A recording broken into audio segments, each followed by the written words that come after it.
Tale 16, A Story of Stage Life, by Anonymous. Tired of the stage? Yes, I am tired, but what am I to do? Don't you know anything but to sing and dance and act? Yes and no. Why not seek other employment? Simply because I am too energetic. Life on the stage is hard work. Someday I suppose I shall break down entirely, then, and then, she repeated dreamily, I don't know where it will all end. I am interested, said the man, as he toyed with the wine glass which he had just drained in company with the girl. They were seated in what is known as the café of one of the theaters of the city wherein humanity is represented in the audience by bald men and ribald youths, and on the stage by feminine apparees, whose 232 makeup consisted principally of blonde wigs and carmine. Some were women of good figures, some whose figures were in evidence on account of the assistance the arts of man had rendered nature. Some had charms which even the faded eyes, paint, and powder could not hide. Each performer had a part to play, which was outlined on the program. If some were playing a role which was not on the regular line of her profession, no one seemed to care. A large placard, which hung behind the scenes warning the members of the company from receiving any attentions from any spectator, did not have the effect which its strict wording would imply. The writer is of the opinion that the police inspector is the only person who is sure the sign existed. It being there for his benefit, one cannot think strange if he did see it and report to the chief that the laws of the state and city were being complied with.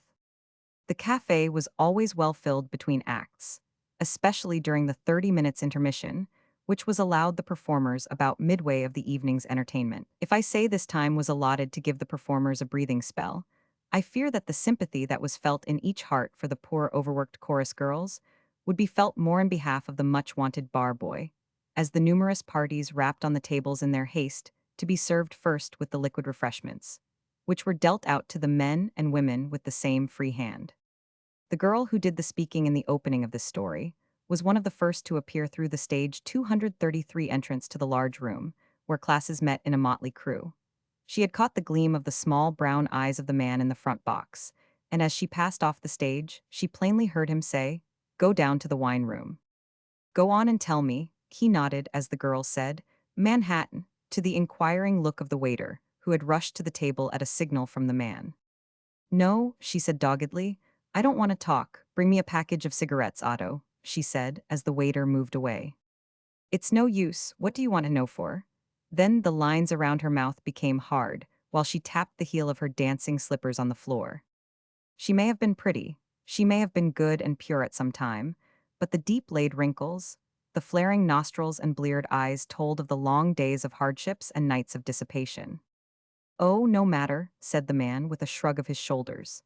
"I just thought you might have known better days. I have, and thought we might talk of other times besides," said the man leisurely. "I used to be in the profession." "What line, specialty or legit?" asked the girl with a show of interest. "Oh, most anything, heavies principally, though." "Why did you leave it?" "Went to the bad," said the man nonchalantly. The man's remarks had the desired effect.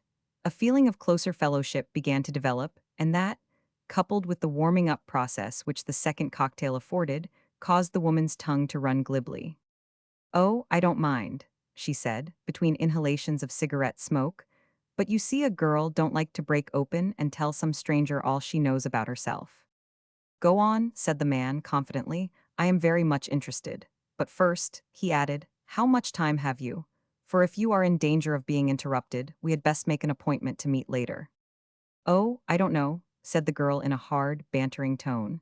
"You see, we girls are allowed the privilege of entertaining friends. In fact, salary cuts such a small figure in this joint that it is absolutely necessary for us to get some money on the side. But I hope you don't expect to get any money from me for just talking with you.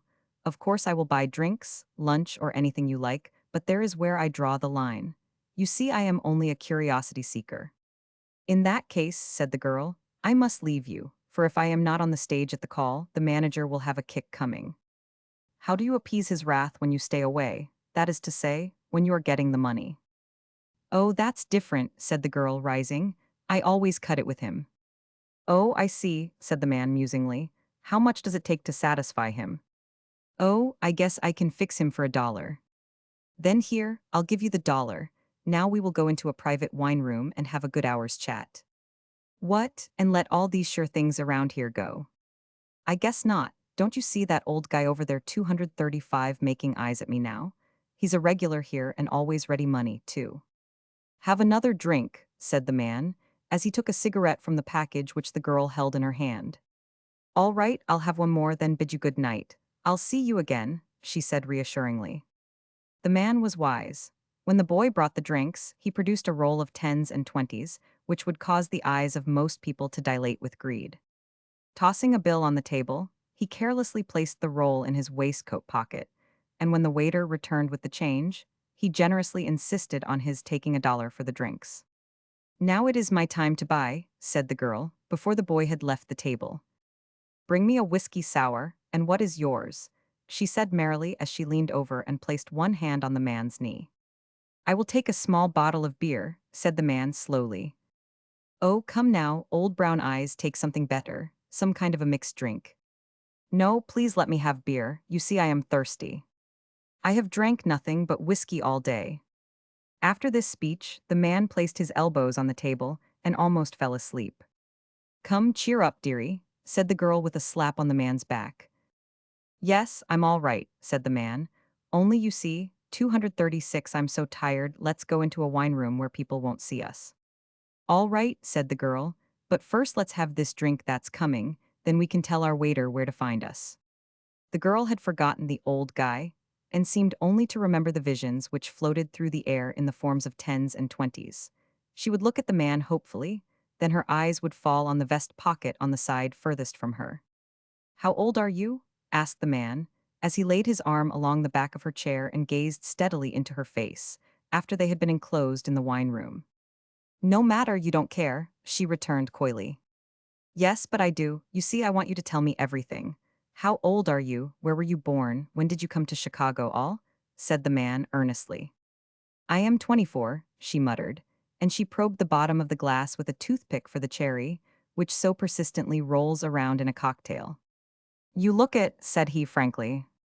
Tears sprang into the girl's eyes as she said, My God, man, if you had gone through what I have, you would look old too. Now come, I did not mean that to hurt, but I am blunt and to the point. If I have hurt you, forgive me, said the man. Oh, that's nothing, said the girl. Only, you see, I guess I am wrong some way tonight. I don't like to swear and feel too mean to cry. You seem worried or sad. No, I am nothing, said the girl dreamily. Oh, I guess you are a great deal, said he, as he passed his hand down the woman's bare arm, with a soft caress, from her shoulder to the hand that hung listlessly at her side. In spite of the man's maudlin condition, his touch was soft and gentle. The stroke seemed to soothe the mind of the girl.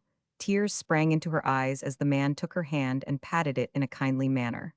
Hope seemed to take root in her breast, and the man, throwing off all assumption of intoxication, looked her squarely in the eyes and said, Come, now I know you have a story.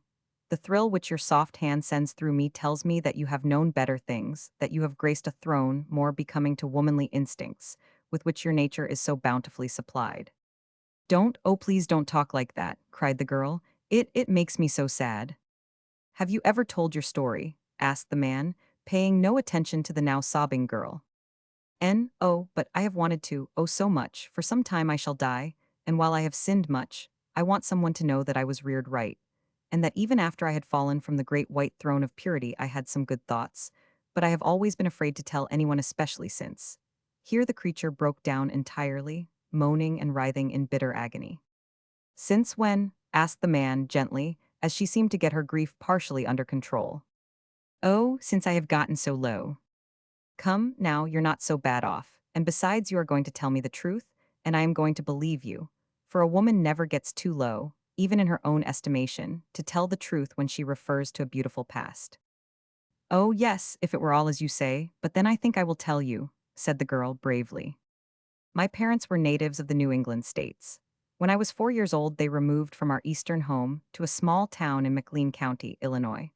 My father was a Baptist minister, and I was taught all the principles of the true Christian, and believe me, I enjoyed the Sunday schools, prayer meetings, and all the devotional exercises. Music always charmed me, and when the question arose as to whether or not an organ should be placed in the church, I think it was due to my influence over my father that one was installed there, for he opposed it at first. The most looked-for event of the year was Christmas time, for it was the custom to have a Christmas tree at the church, at which time the music would excel all other occasions. Once the local paper of our town offered a fine, large doll, lifelike in every particular, as a prize to the girl over 9 years and under 12 years of age, who would write the best Christmas story, the stories to be published several weeks before Christmas. The names of the writers were to be kept secret, while the patrons of the papers sent in votes denoting their choice. The doll was given Christmas Eve. I think as I now look back over a career that is not spotless, that the moment when the great wax figure with the big blue eyes and masses 239 of soft, fluffy hair, the kid body of which was clothed in the finest array imaginable, was placed in my arms, was the happiest moment of all my life. I knew I had sent in a story but never dreamed of being the winner.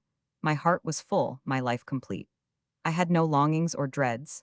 My childish competitors took their defeat like little women. The next week my parents assisted me in giving my first party, and the invitations were issued only to those dear little friends who had competed for the prize. We called it a christening party, for we named the dolly. "Tired, aren't you?" said the girl. "No, go on. I cannot understand how all this stuff about my dolls, etc., will interest you. But you have not always played with dolls," said the man as he elevated his brows. "I am sorry to say I have not. The next important event of my life was the death of my father, which caused my first real sadness. I was 14 then. How well I remember the night after we buried all that was left of our dear protector. I dressed for bed, then, as was my custom, went to say good night to Papa and Mama. My prayers were always said at my father's knee. That night, from force of habit, I went from the door of my room and walked straightway to my father's chair, and was just bowing my head as I prepared to kneel, when the vacant chair caught my eye. Oh, sir, I can't tell you how desolate, how dreary I felt when I fully realized that the blessed privilege of snuggling into his lap and putting my arms around his neck and having a good talk with him was gone forever. 240 My father always trusted me as a good friend and companion, confiding in me, and often advising with me on different topics pertaining to his sermons, so that even at this tender age I was well advanced in mental training. He never told me no if I asked him if I should read a certain book, or go any place, or do anything. If my act did not meet his approval, he never indulged in a long lecture about disobedient and headstrong children, but would take me gently into his arms and say, "Now, let's see, we will talk it over." And before I left him, I would know and understand why my contemplated step was wrong, and no amount of persuasion would induce me to go contrary to his wishes. Not only would he cause me to see things his way on these occasions, but he would insert some request, some little point he wanted me to look up in the Bible or history for him, so that my mind became so full of interest in doing these things that my own ideas were submerged. I was told once by a girl friend who was hurt at some little indiscretion on my part that I need not be so smart. My father was not always a preacher, while I, in the full confidence of religion and clerical importance, naturally supposed that he had been, and replied to her sharply that I knew better. "Well, I know better, too," she retorted, "for my papa knew him when he was a bad, wicked man, so there now." I was so hurt and humiliated that I burst into tears, and made no reply but went home, and running into my father's arms, I cried and sobbed until I was sure I should die. It was a long time before I could calm myself sufficiently to answer questions which my father 241 and mother poured in upon me. Finally I told them the circumstances. I noted the pallor which spread over Papa's face, but mistook it. I thought he was angry. In about 30 days from that time, my father was called to go to the country, some 16 miles, to officiate at the funeral of an old member of his flock. The day was bitter cold, the wind howled, while the snow went swirling and drifting everywhere. It was necessary for him to drive. He arrived home late that night, chilled and benumbed from the cold and exposure. In 3 days, pneumonia had added poor Papa to its long list of victims. A parson's salary is not a source of large bank accounts, and by the time all the expenses which were incurred by the illness and death of my father were paid, we were without means. Then the regulation donation party was inaugurated, and by that means we were put in possession of a sufficient amount of the necessities of life to exist on for several months. And to help, the official board met and passed a resolution that they would not engage a regular pastor for the remainder of the winter, so Mama and I could just as well live in the parsonage right along until further notice. Christmas passed that year with as much sadness in it for me as there had been joy and pleasure in the preceding ones. Cold, dreary winter days did nothing to enhance the value of our lives. Then came spring, ushered in by the songs of birds and the breath of roses. The official board met again, and a new pastor was called to take the place of him who had been the light of my life. The members of the church were not 242 thoughtless by any means, for they, in their goodness, provided for us. In a certain town in eastern Indiana, there is a Baptist hospital. It was through the generous and kindly directed influence of my father's flock that my mother was offered the position of matron of this institution. We took up our abode there, and it was there that my real life began. When I was 15 years old, I tried my hand at writing again, but not for a doll this time. I was successful enough to have a story received by a popular magazine, for which they paid me $50. This brought me not a little notoriety, and I was asked to join a literary club and practically taken into the arms of the social leaders of the town. If I say I was good looking, I do so only because others declared such to be the case. I seemed to be a favorite. I was much wanted at the different social functions, for I had learned to play and sing. It was little wonder that when a young man came into the city and arranged with the ladies' club to produce an opera, solely with local talent, that my name was mentioned as being the one for the leading part. The part required youth, grace, modesty, and vigor, a combination which the director told me was not easily found. The Little Tycoon was the title of the production. My part was a singing part, and it required much training and long practice. I strove to please the young man who had the affair in charge, and worked many hours after the other performers had gone home. The young man, Leon Ladew, was also greatly interested in my success, and he spent hour upon hour with me 243 that I might attain the proficiency which I aspired to reach. The entertainment was a success from every standpoint, so much so that hundreds were turned away, and by request it was repeated on the following night. After the last performance, I hurried home with my mother, as I had upon all occasions of rehearsal during the preparations for the event. Next day, the papers were full of praise for the participants, many of them getting what we now call a special. An interview with Mr. Ladew held a conspicuous place on the first page. He lauded all the people who had so ably assisted, and the interview closed by saying, Mr. Ladew informs the press that much of the success of the performance was due to the excellent work of Miss Althea Noble. In fact, Mr. Ladew assures us that should Miss Noble aspire to the stage as a profession, she, without a doubt, has a great future before her. How my heart throbbed, how my blood surged. I was not stage-struck, I actually abhorred the thought of it, but I had been praised by Mr. Ladew. I wept with joy. He had been so kind, so sweet and tender, never scolding or fretting when we girls made blunders. He had just that even, patient temperament which will conquer all things, and he was rather handsome, too. Not strikingly so, but so much so, that if he suddenly came into a room crowded with people, no matter how unassuming he might appear, everyone would see him. Then for me, there was a familiar look and attraction in his manner. I felt as if I had known him always. I once expressed my feelings about him 244 to Mama, and she explained that the feeling was born of a memory, Mr. Ladew being the first man I had associated with in any manner since my father's death. I accepted her explanations for the time, but before Mr. Ladew was gone from the town 3 days, I knew I was in love. On the 5th day, after he had gone, I ran to my mother, uttering screams of delight, all brought about by reason of a letter which I pushed into her hands as she gazed at me in an amazed way. The letter was from him. It said, I have arranged to put on the Little Tycoon here, a nearby town, but am unable to fill the part which you so ably took in your hometown. I showed the ladies here the press notices, whereupon they insisted on my asking you to help us out here, hence this letter. Now, if you can be prevailed upon to come, please advise me by wire. You will, of course, be liberally compensated. Yours respectfully, Leon Ladew. I insisted so hard that my mother finally said in a relenting tone, Of course, we could use the money. I went several days before the performance. I was to assist Mr. Ladew in drilling some of the characters. I was housed in the home of one of the best families in the city, and the lady of the house was all a mother could be. I was protected in every way, and Leon was so good, so kind and gentle.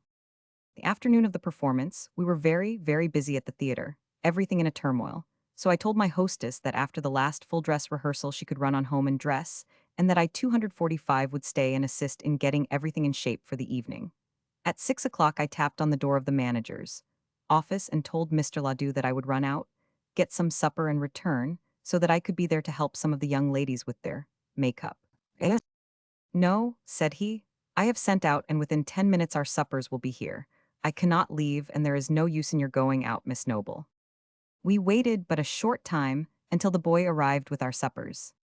If I sang better that night, if the roses seemed sweeter and the music more dreamy, if I at times imagined that the flitting forms on the stage were angels, and that I too held a harp and chanted the songs of the seraphs, it was all because Leon had told me of his love. I did not act that night, I just lived my part in the ecstasy of my newfound joy. When I went home, Leon went with me. We told my mother all, our whole life's plans were changed. We quickly arranged for Leon and me to marry. Mother was to leave her position, and we were all to travel in the same line in which Leon had established himself. I disliked the business, but with the assurance that he would save our earnings and enter into some business in the future that would be more to my liking, I consented. Oh, the joy, the happiness of true love. It now seemed that all the world was bright and cheery. We had no time to lose, as Leon had engagements to fill. After our plans were completed, Leon said to me, Althea, dearest, I want to have a talk with you. There is something I want to tell you. What is it, Leon? Said I, as my heart stopped with a throb. He, perceiving my agitation, took my face in his two dear hands and kissed my brow. Oh, it is not much, darling, only I must tell you. I know your love for me will make things all right. Well, Leon, tell me. As anxious as I was to hear his round, full tones, I trembled with fear. I never knew why I felt that way. I must tell you, he continued, something of my past life. Oh, never mind, Leon. I know you are nothing but a dear, good boy, and I will not believe anything else of you. No, Althea, it is not that, for believe me, I love you too much to have caused you pain by spoiling your life by my own association if I thought I were not worthy. But there is a blot on the abstract of my life, and before it is too late, I must tell you all. I begged of him to keep the secret, but no, he was too honest. My mother was like you, Althea, a sweet, innocent girl. The man who is my father I have never known, but he, like myself, was theatrically inclined. He came to the town which was my mother's home, and much the same as in our case, my mother took the leading role in the production which he was playing. He became infatuated with her, they were quietly married, but he soon became tired, deserted her, and there was a life with all the glory and sweetness taken out of it. My mother died from disgrace when I was 8. She held me in her arms and told me the story, then 247 giving me a locket which contained my father's picture. Take this, said she, and when you are a man, find him if you can. Be gentle with him and tell him I died thinking of him. And have you the locket, Leon? I cried eagerly. Yes, here it is. I regained consciousness, surrounded by friends. All I could see as I slowly opened my eyes was a little gold locket. The picture which it contained was that of my father. No amount of coaxing or force would cause me to tell what the cause of the shock was. As soon as I revived sufficiently to talk, I asked for Leon. When he came, I signified a desire to be left alone with him and told him all. Then the dear, generous brother that he was, insisted on taking my mother into the secret. That is where I blundered. In order to spare my poor mother the pain and anguish which I knew the news would bring, I objected. Leon and I argued the matter, he contending that he could at least go on with our plans in regard to the show business. He could at least assist me on to fame, but no, I would not agree with him. He finally left me in as much misery as he himself was surrounded with. I have seen him twice since then, once, soon after I came to Chicago and adopted the stage, for I was compelled to seek employment. My fainting spell, which occurred while all alone with Leon, was food and drink, for the I told you so's of the little town, where I had sprung into popularity, in spite of the fact that some of the more conservative residents insisted on saying that nobody really knows what she is. I left Mama there. When I arrived here, I applied to one of the most fashionable playhouses in the city. They were in need of chorus girls. My voice was tried, and I was told to go to the costumers for my wardrobe. That worthy gentleman handed me a large paper box, saying, with a sardonic grin, "If they are too tight, be careful about stooping in them, for they might split, and we are short on outfits right now." I wondered for a moment what he meant. Tears sprang to my eyes when I unfolded the silken tights which the box contained. I proceeded to take each article from the box: tights, fancy hose, girdle, etc. Hardly enough clothes to make a respectable suit of underwear. Still I was to appear under the glare of strong lights, before hundreds of pleasure-seeking people in this scanty array. I thought of my mother, then Leon, and with a shudder of indignation I thought of my father as I had seen him the last time. I cried some, then with the feeling that it was not all my fault, I managed to get into the abbreviated garments and reported to the stage manager for full dress rehearsal. "Zound," I heard the musical director say, "where did you pick that one up?" "Oh, from the country," replied the manager. A giggle ran along the rows of girls at this sally. I took naturally to the work, and at the end of the rehearsal was told by the director to come on for that evening's performance. But mind, my little scared dear, make up some. I failed to understand him, for if the clothes which I wore were supposed to fit a good figure, I felt that I filled the bill, for the costume was very snugly fitted. At last it dawned upon me that at 249 was my face, so I asked some of the older girls to make me up. I was sent from one to another, until one girl, who seemed to be a little new, told me to go to Dolly Squires. She can do it, and if she does, the director is sure to be pleased, for she is Prof's pet, and she knows what will please him. Of course, it was my desire to make the best appearance possible. It was simply a matter of business, so I trusted all to Dolly. When I went on in the first scene, the titter which fluttered around the stage almost spoiled the act. Little did I dream that it was I who was the innocent cause of all the sensation among the performers, until after the curtain had been drawn. I had seen Leon in the audience. I was most miserable lest he should recognize me. My fear was changed to hurt, however, when the musical director ran pell-mell all over the stage until he found me. "Who made you up?" said he. I told him. He raved, he tore, and stormed. His language was so bitter, and I was so hurt that I was unable to go on any more that night. Next day he came to me in a more quiet manner and explained that he had intended to feature me and that my makeup had so horrified him that he really lost his temper. It took days for me to see clearly that Dolly put up the job on me, because she was jealous, but such was the case, and I could thank her for one thing, that being that Leon had failed to penetrate the disguise which she had placed upon me. Then there was a ceaseless round of rehearsals. During the day and in the evening after a general mix-up of legs, bare arms, slippers, and tights, in the main 250 dressing room, the call boy would summon us to appear in the first act. The music, the lights, and the favors which men heaped upon me did much to keep the excitement at a fever heat. How well I remember the first payday. I paid my little bills with the importance of a king of Wall Street. Flowers filled my room each day, and if I became a favorite it was simply because I worked with a desire to please. One day the musical director stopped me as I was going out of the theater. We had quite a talk, all in an undertone and all in regard to my work. He was simply advising me. As I started away, Dolly Squires stepped from behind a wing. "It's a wonder you wouldn't talk to that country girl all day," she said to the prof. I was too intensely exercised at the remark to reply. I went to my room and related the incident to Bertha Walls, my roommate. She laughed loud and long. "That is good," she finally said, as she struggled for breath. "Why?" said one. "Because you see, she is jealous and I am glad of it. Go in, little country girl, and show her a thing or two." "Nothing to be gained by that," said one. "Yes, there is. She is as mean as the old scratch, not a girl likes her, and if she doesn't make you trouble, I'll lose my guess." "How can she make me trouble?" "Easy enough. If she wants you put out of the company, out you go. You see, she is a pet of the 251 profs, and if he kicks on your work, Althea, your time is up." "But she won't do that, will she?" "Sure she will. She has put lots of girls out of business in this house." Next night as I left the stage door a hand was laid on my arm, and looking up I saw Leon. I was glad, yet sorry to see him. "Althea," said he, "I bring you bad news." "What can it be?" I asked. "Your mother is very 99. I questioned him closely and learned that my mother had been sick abed for 10 days. He had set out to find me, and if possible, persuade me to return home, but I could not do that, much as I wished to, for I was now a breadwinner and the support of an afflicted mother. My argument won, and he finally left me.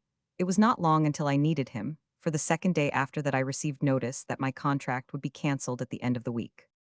What was I to do? I told some of the girls, and one of them, a little brunette, said to me, "Well, I am leaving the company this week anyway, and I don't mind telling you where your trouble started." "Tell me please," said one. "Dolly Squires, of course." "But I have never harmed Dolly. Tell me some way that I can become reinstated." "Go to the musical director. He is the power behind the throne." That night I went to lunch with him after the performance. Next day, Dolly, on small pretext, 252, assailed me in an unmerciful manner. She heaped abuse upon my head. I said nothing when she had finished, but had the regulation cry. When I came out, I came with teeth set hard. What was the use? My condition was not to be considered. My poor mother was a deceived and ruined woman. My father, whom I had worshipped as a divinity, was a bigamist and a seducer. The blight was on me. My mother was ill. It was due to my father's misstep that I was placed where I now was. I must now feed, clothe, and house the woman whose life he had ruined. Professor Wriggles was ugly, red-faced, and slouchy in his habits, but he told me his wife objected to his dressing better. And besides, he was so wrapped up in his music that he cared little. In fact, there was not much in this world to make him happy. I was touched by his pitiful story. I asked him how Dolly happened to have such an influence over him. He laughed and said she was a willful, headstrong girl. The fact that I could hurt her never entered my head until I was dressing for the first call after she had abused me so, when I overheard a conversation between two of the girls. "I wish she would," said one. "It would be just good enough for her, and if Althea would try, she could make herself so solid with old Rig that he would throw that smarty Squires out." That was enough. I had nothing to lose. Just before the overture, Prof. Wriggles came on the stage and left a note with the call boy for me. It said, "Meet me at the hotel 12 tonight." I was curious to know why it should take him so 253 long to go the short distance, for we always got out at 10:45. I watched, and when he left, Dolly was with him. I saw them get into a carriage and drive rapidly south. I began to dream and wonder what it all meant. Then, like a good little girl, I went to the appointed place and waited. He came at 12. We had a dinner, some wine, and then the girl snapped the stub of a cigarette across the small room during the pause. After Prof had gone from the room next morning, I found a door key on the floor, which, as I afterwards learned, had fallen from his pocket. That night I was placed in a more prominent part in the piece. I was kindly received. My old admirers were joined by numerous new ones. After the show, Prof Wriggles came to me and said, "My girl, you did fine." Dolly Squires never spoke to me after that. She told some of the girls that she would put me to sleep. When the time came for me to leave, I simply asked the prof if he could assist me to a place. He told me that the leading lady was suffering from a cold and that I was to rehearse for the understudy's part in the piece, as I might be called at any time. When the director made the announcement on the stage that I would be called to play the leading role and the entire company should stay for 2 rehearsals, Dolly went up in the air. She flew into a rage, then into hysterics, for she was supposed to be the next girl up. She left the theater in a rage. The next day at noon, I received a note from Prof Wriggles telling me to come to a certain number on the south side. I went and was led into a handsomely furnished flat by a colored maid. 254, I found the prof in bed with a bullet hole in his arm. He explained to me how he had been held up the night before. It was a week before he could attend to his duties. Meantime, I continued to take the leading role each day, not because I loved him, but from a point of appreciation. I took many of the flowers which I received the night previous and arranged them in his room. One day I asked him where his wife was. "Oh, over on the west side," he said. "But had you not better go home?" "No, not until the measly arm gets good. You see, Althea, I am in New York now, working on a new piece." Presents of every form and description poured in upon me. I was wined and dined. Poor little simpering fool, I thought it was life. Men insisted on paying my bills. I received money as tokens of kindness. So great was the line of my gifts that on each payday I was able to send my mother all my salary. Silk from the skin out, my head adorned with the most exquisite Parisian creations, and some blithering idiot always at my heels. Is it any wonder my head was turned? When the prof recovered, he told me that the apartment in which I had visited him was to be my home. My breath almost failed me, but the arrangements were quickly made. Then there was a long series of late dinners in my flat. No home had more luxuries. I received many callers. It was not until this had been going on for 3 months that I was awakened. Then I got a letter from Dolly. She was living in a house in a disreputable part of the city. She told me it was she who 255 had shot the prof. And if you knew, she said, that old rig gets from $5 to $50 from everyone he introduces to you, you would make him divide. You need not think he gets all he spends on you from his salary. Of course I did not believe it. She closed by saying that the home I now occupied had once been her own, and of course, I, in time, must give up to someone else. For you will grow tired of being his dog, and you had as well come where I am. I asked Prof about it all, and he persuaded me to believe that she was only indulging in sour grapes. A few days later, I managed to win favor in the eyes of the colored girl by giving her a bright red skirt that an admirer from Milwaukee had insisted on buying for me. The next day, I clinched the compact by presenting her with a heavy gold chain, which had also been placed at my disposal by some country bumpkin. Then, as I handed her a glass of wine, I said, "Alice, what was the girl's name who was here just before I was? I mean the one who shot Prof. Oh, honey, don't you know? I have forgotten the last name. Dolly somebody, wasn't it? Yes, honey, dat just it, Dolly Squires, she said as she smacked her wine-laden lips. Then she told me the whole story. I heard her through, went to my room, took a key from my dresser drawer and tried it in the front door. That night I gave the professor the key and told him everything I knew. He grew pale and quivered like an aspen leaf. I would have killed him if I had been armed. The season closed. I visited my mother, took her up into the mountains and resolved to tell her all, but while there she improved so rapidly and seemed so happy at my success as a singer that my heart failed me. I could not take away the little sweetness that remained in her life. It only spurred me on to greater deeds. When day by day I saw her eyes grow brighter, her cheeks take on a healthy glow, her voice become more cheery, I actually could not end it all. When the season opened, I left her and came back. Back to the theater with its rows of light and entrancing music, back to the dinners and flowers, and back to the flat and wriggles. For my mother, I could do all. I was soon relieved of that responsibility, for mother died suddenly one day. I went home, and for fear that her spirit might learn what I knew in regard to my father, I took all that remained and the casket containing the same, and buried it beside the only man she had loved. It was a cold, dreary day. Snow, which was half rain when it struck the streets, was sifting heavily through the air. I arrived from the scene of death over the Burlington route. When I reached the Union Station, it was 8 o'clock. The atmosphere seemed tuned to my oppressed frame of mind. I thought to walk part way uptown. I had gone but a short distance when I met a little girl about 7 years old. She stopped me to beg. I looked her over, and there, under the flickering light, I saw a pinched face, so poor and thin that the drawn mouth only added pity to the expression of the big, blue eyes. The little calico frock, which the wind whipped tightly around her skinny form, looked as though it would fall to pieces with each 257 gust. The pale forehead was made more ghostly by the large blue veins that were plainly seen, while the one poor little plait of hair seemed to add loneliness to the big, white ears that I could see through. "Where do you live?" was my first remark. "Oh, ma'am, I don't want to tell you. It isn't a bit nice place, but you see, we can't help it.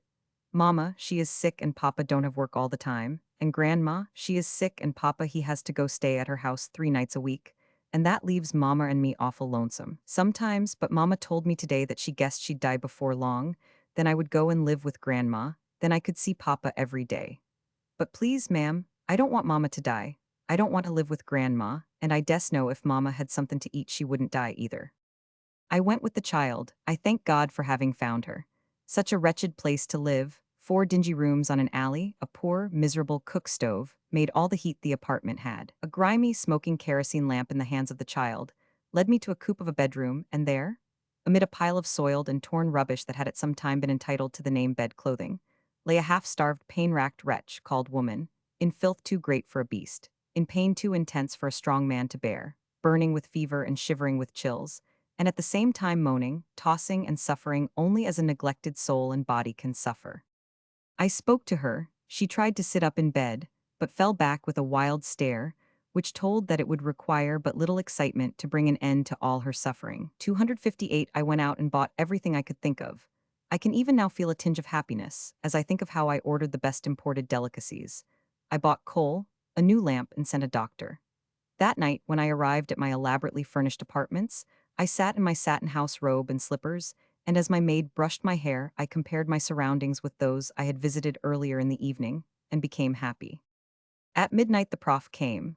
I had concluded I would not tell him of my experience of the evening. It was none of his business, and now that Mama was gone, I had no one to care for, and I could spend some of my salary in helping some poor soul. Next day I called on my patient, as I called her, again. This time I superintended and assisted in placing a new mattress and clean linen and blankets on the bed. Then, after calling the janitor's wife and having her put a new gown on the woman, I left. I could not return that evening, as I had notified the manager that I would be on for my part, and the prof was going home with me after the theater. So I planned to go the next night after the performance, for he told me that he had been away from home 2 consecutive nights, and he must show up at home that night. He bade me good night when I got into the carriage. My driver started out in the usual way for home, but owing to prearranged plans, turned west as soon as we were out of sight of the theater. I was soon in the sick room and was delighted to see a great improvement. I carried my arms full of flowers, and when the bedside was reached, the poor woman said, "Oh, these dear roses. That reminds 259 me of when my husband used to have steady work at the theater.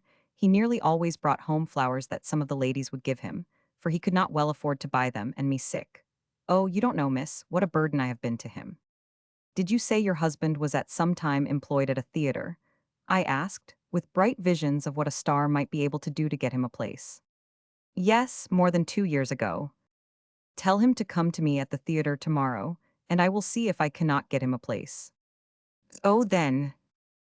The words were stopped by the sound of a key in the lock, and the little girl running toward the door, shouting, "Oh, it's Papa, I know, for he said he'd come home tonight." How my heart bounded to think I could say some encouraging word to that husband and father. My lips were shaped ready to speak my thoughts when the child came into the room aglow and excited, trying to tell what a good lady had done. I suppose I should have fainted when I looked up and saw the prof, but I didn't. I arose and extended my hand, saying to the little girl as I drew her to me with my left arm, "And this is your papa. Well, I am glad, so glad that I waited until you came, Mr. Rigg." Wriggles, he stammered as it slowly dawned upon him that I did not mean to disclose the truth. I arranged to meet him the next day and assist him in procuring a position. We met. I told him a few things. The fourth day after, I went to his home in my 260 own carriage, took his wife and child to my erstwhile flat, explained to them that he had secured the position and could afford them a better home. That was the last ride I ever took in my own private carriage. I sold my horses, carriage, all my jewelry and many fine gowns, placed the proceeds where Mrs. Wriggles could draw a fixed sum weekly, then I sailed for Europe. But a star in America is not always a star in a foreign country. I stuck it out 3 years and then returned. Wriggles, oh well, his wife died. He took up with Dolly Squires again, and a double suicide in a Clark Street resort put an end to his career along with Dolly S. The little girl, she grew up sweet like her mother. She is in a convent now, be out soon, then my work is done.